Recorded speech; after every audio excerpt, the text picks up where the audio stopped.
Hey boys and girls, I wanted to share with you the book After the Fall by Santat. It's a book about Humpty Dumpty and how he got back up after he fell. First of all, I want you to make sure you see this picture right here of him falling off the wall because it's important. My name is Humpty Dumpty. This was my favorite spot, high up on the wall. I know it's an odd place for an egg to be, but I loved being so close to the birds. Then one day, I fell. I'm sort of famous for that part. Folks called it the Great Fall, which sounds a little grand. It was just an accident, but it changed my life.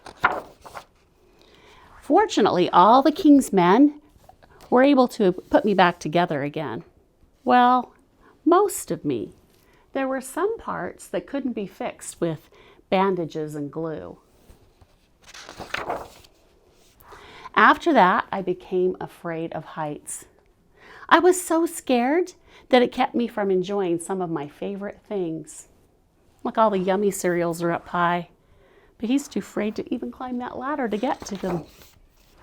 I walked past the wall every day, and I would think about climbing that ladder again. I really missed the birds and being high above the city. But I could never do it because now I knew that accidents can happen. I eventually settled for watching the birds from the ground. He's got a pair of binoculars there. It wasn't the same, but it was better than nothing. One day, an idea flew right by. If you look closely, you can see a paper airplane right there. Making planes was harder than I thought.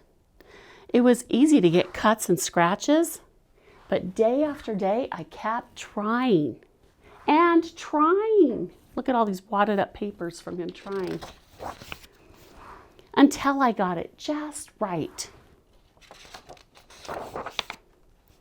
My plane was perfect, and it flew like nothing could stop it.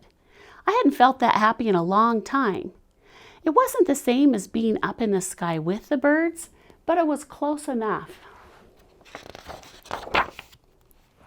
Oh, unfortunately though, accidents do happen. They always do. Look where that paper airplane is flying, right on top of the wall.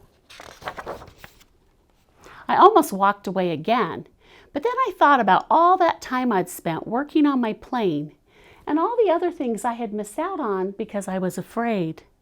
I decided I was going to climb that wall. But the higher I got, the more nervous I felt. I didn't want to admit it, but I was terrified. I didn't look up. I didn't look down. I just kept climbing, one step at a time, until I was no longer afraid. Look, he's made it all the way back on the top of the wall. Maybe now you won't think of me as that egg who was famous for falling. Hopefully you remember me as the egg who got back up. Can you see what's happening to that egg? Can you see all those cracks in the egg?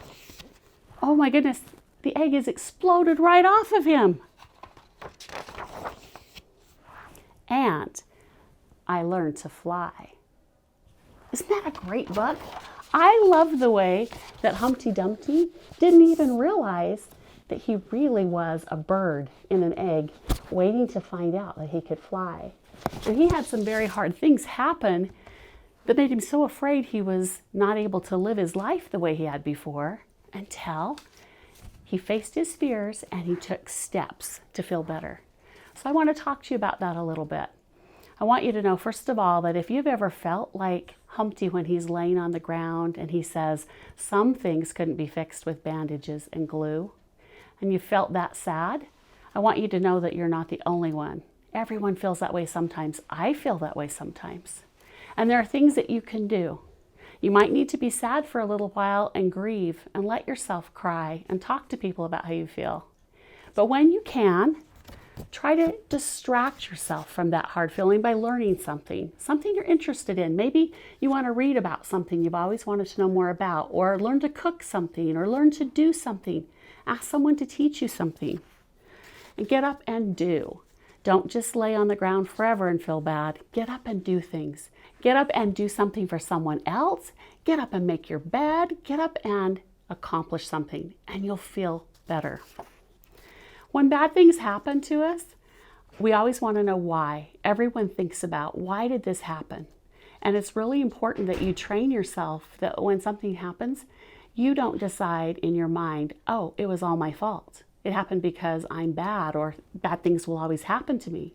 It's also important that when you think about it, you realize that it's a temporary bad thing. It's changeable. It's not forever. It doesn't mean your whole life you'll be sad. Things will change and improve. Another powerful thing that you can use is gratitude and feeling grateful.